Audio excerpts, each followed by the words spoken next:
장애인 문화복지신문 제338호 제7면 기사입니다. 남양주시 수어통역센터 농아인의 날 기념식 개최. 남양주시 수어통역센터 회장 손정선은 제26회 농아인의 날을 맞아 3일 금곡동 수어통역센터 내 농아인 쉼터에서 농아인의 날 기념식을 열었다. 이날 행사에서는 유공자에 대한 표창 수여와 함께 85세 김풍자 할머니의 그림 전시회, 익살꾼 손병철 작가의 캐리커처 등이 진행됐다. 특히 작가 김풍자 할머니는 고령에도 불구하고 남양주시 장애인의 날 기념 주간의 역사체험관 리멤버 1910에서 생애 최초 전시회를 열어 의미 있는 성과를 얻었다. 조광한 남양주시장은 축사를 통해 다양한 활동을 통해 농아인들에게 즐거움과 삶의 활력을 제공하고 있는 농아인협회에 감사드리며 앞으로도 지금과 같이 노력해 주시기 바란다라며 농아인의 날을 맞아 의미 있는 행사에 참여할 수 있어서 기쁘고 일상 속에서 여러분들과 함께 더욱 즐겁고 행복한 삶을 살아갈 수 있도록 앞으로도 노력하겠다라고 말했다.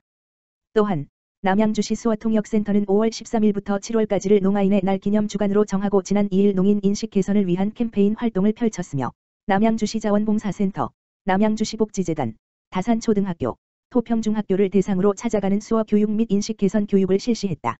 한편 남양주시 수어통역센터는 남양주시 농인회원의 취업 안내와 복지관 기능을 중심으로 관내 농인 4,300여 명의 의사소통을 위한 중간 역할과 소통을 위한 통역 업무에 힘쓰고 있다. 우리은행과 남양주시 북부장애인 복지관이 함께하는 우리 동네 환경 지킴이 쓰담 걷기 봉사 활동 진행.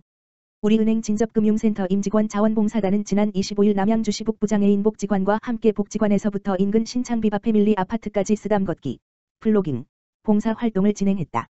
쓰담 걷기, 플로깅, 란 걸으면서 사람들이 무심코 버린 쓰레기를 수거해 플라스틱 폐기물, 담배꽁초 등이 초래할 환경 오염으로부터 우리를 지키는 환경보호 활동으로 우리은행 진접금융센터 자원봉사단은 이번 플로깅에 직접 참여해 환경 문제의 심각성을 인식하고 자연을 지키기 위한 작은 실천에 동참했다. 우리은행 진접금융센터 김병택 영업그룹장은 이번 봉사 활동을 통해 임직원과 함께 자연 보호에 앞장설 수 있어 뜻깊은 시간이었다라며 폐비닐, 오래된 플라스틱 등 쓰레기가 많아 지역 내 환경 문제에 대해 다시 생각해 볼 수 있었고 앞으로 더욱 다양한 활동으로 지역사회와 주민분들께 도움이 될 수 있도록 노력하겠다라고 밝혔다. 남양주시 북부장애인 복지관 공상길 관장은 지역사회 발전을 위해 봉사해 주신 우리은행 진접금융센터 임직원 모두에게 감사드리며 지역사회 발전과 장애인 복지 증진을 이룰 수 있도록 기업과 복지관이 함께 노력해 나가겠다라고 전했다. 한편 우리은행 진접금융센터는 사업 및 영업본부를 기반으로 지역사회 내 복지시설 활동과 봉사 활동을 촉진하기 위한 다양한 나눔 활동을 진행하고 있으며 올해 하반기에도 건강한 지역사회를 만들기 위한 사회공헌 활동을 이어나갈 예정이다. 남양주시 장애인 복지관 4구역 사지대 합동봉사 봄날의 기봉이 실시. 남양주시 장애인 복지관 관장 길재경 은 5월 가정의 달을 맞아 지난 26일 남양주 라이온스 클럽과 개나리 라이온스 클럽의 지원을 바탕으로 관내 장애인 19명과 함께하는 춘천 나들이 봄날의 기봉이를 실시했다.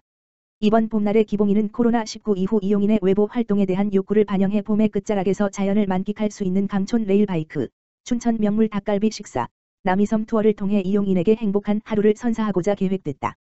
특히 이번 나들이에는 남양주 라이온스 클럽, 개나리 라이온스 클럽이 직접 자원봉사자로 참여해 일로 이용인과 짝꿍이 돼 장애 비장애인의 정서적 교감과 지지를 바탕으로 안전한 나들이가 될 수 있도록 지원했다. 남양주 라이온스 클럽 손정대 회장은 좋은 기회로 이렇게 함께하게 돼 기쁘다. 이용인분들이 즐거워하시는 모습을 보니 덩달아 신이 난다. 라며 이용인분들과 적극적으로 소통하며 안전하고 즐거운 나들이가 될 수 있도록 힘써 주신 모든 분들께 감사드린다라고 전했다. 한편 남양주시 장애인 복지관은 지역사회 자원 발굴 및 활용을 통한 나들이, 외식 지원, 자원 연계 등 다양한 방법으로 남양주시 지역사회 장애인의 보통의 삶 실현에 앞장서고 있다. 숲속 치유를 통한 코로나 우울 극복 각광받는 힐링 명소 동두천 치유의 숲. 최근 코로나 우울 극복 방안으로 숲을 찾는 사람들이 많아졌다. 코로나 거리두기 해제로 인해 가족 친구 단체의 모임이 잦아지면서 일상을 벗어나 특별한 장소를 찾는 사람들이 늘어나고 있다. 동두천 치유의 숲은 지난 4월 1일 개장하여 일상 스트레스와 코로나로 지친 모든 이들이 숲속에서 편안히 휴식을 취할 수 있는 실내외 치유 공간을 보유하고 있으며 다양한 환경 요소를 활용하여 면역력 및 건강 증진을 도울 수 있는 계절 대상별 맞춤형 산림 치유 프로그램을 운영하고 있다.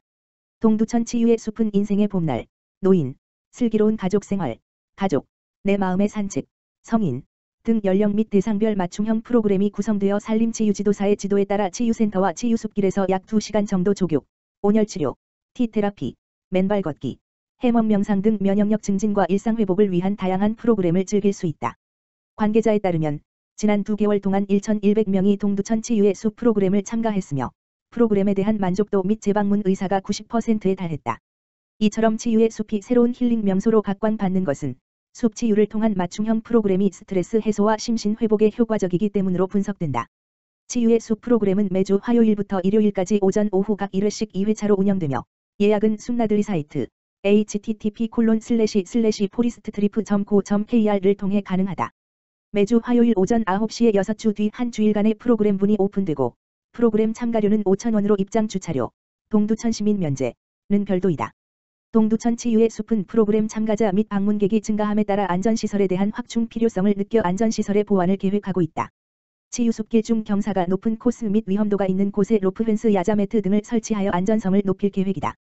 치유의 숲 관계자는 치유의 숲이 일상에 지친 몸과 마음을 회복하고 편안한 휴식을 취할 수 있는 힐링 공간이 되었으면 한다며 많은 분들의 성원에 감사함을 느끼며 더 많은 분들이 만족하며 참가할 수 있는 힐링 공간을 마련하겠다고 밝혔다.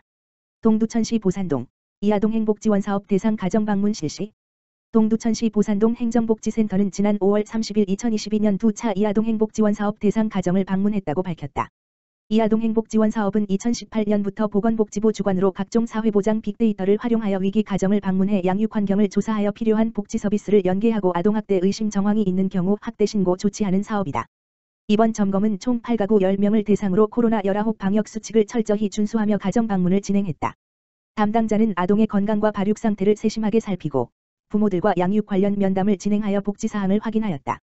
여운성 보산동장은 최근 아동학대 문제가 대두되면서 지역사회 내 아동 돌봄 서비스에 대한 관심이 높아지고 있다며 지침에 따라 조사를 철저히 진행해 각 가정에 알맞은 복지 서비스를 제공하고 학대 위험에 노출된 아동의 보호와 예방에 최선을 다하겠다라고 밝혔다.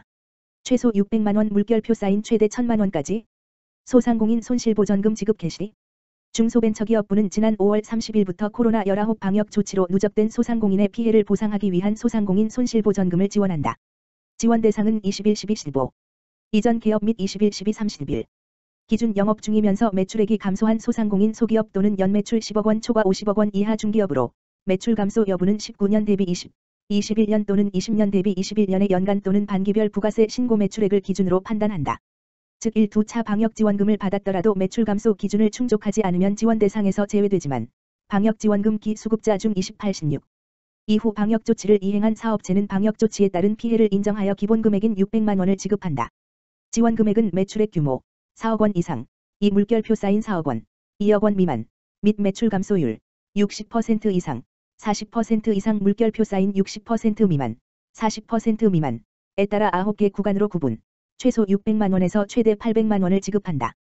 다만, 매출 감소율이 40% 이상으로 높은 50개 업종 및 방역조치를 이행한 연매출액 50억원 이하 중기업에 대해서는 최소 700만원에서 최대 1,000만원으로 상향 지급하며 상향 지원 업종은 예술, 스포츠, 여가 관련 서비스업, 정보통신업, 교육서비스업, 농업, 임업, 어업 등이다.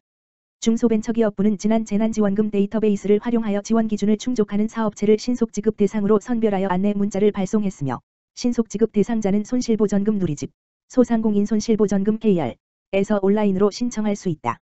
신청은 본인 인증을 위한 본인 명의 휴대전화 또는 공동인증서, 법인은 법인 명의 공동인증서를 준비한 뒤 사업자 등록번호 입력, 본인 인증, 이체 계좌 입력을 통해 진행되며 신청 완료 후 1일 이내 요청한 계좌로 지원금이 입금된다.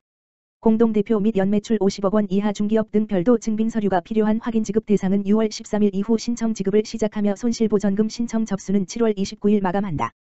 신청에 어려움을 느끼거나 문의사항이 있는 경우 별도 마련된 손실보전금 콜센터 가만 전화기 1533-0100 또는 일자리 경제과 경제팀 가만 전화기 지역번호 031-860-2309으로 문의 가능하며 중기부 누리집의 손실보전금 공고문을 통해서도 자세한 지원 기준, 신청 절차 등을 확인할 수 있다.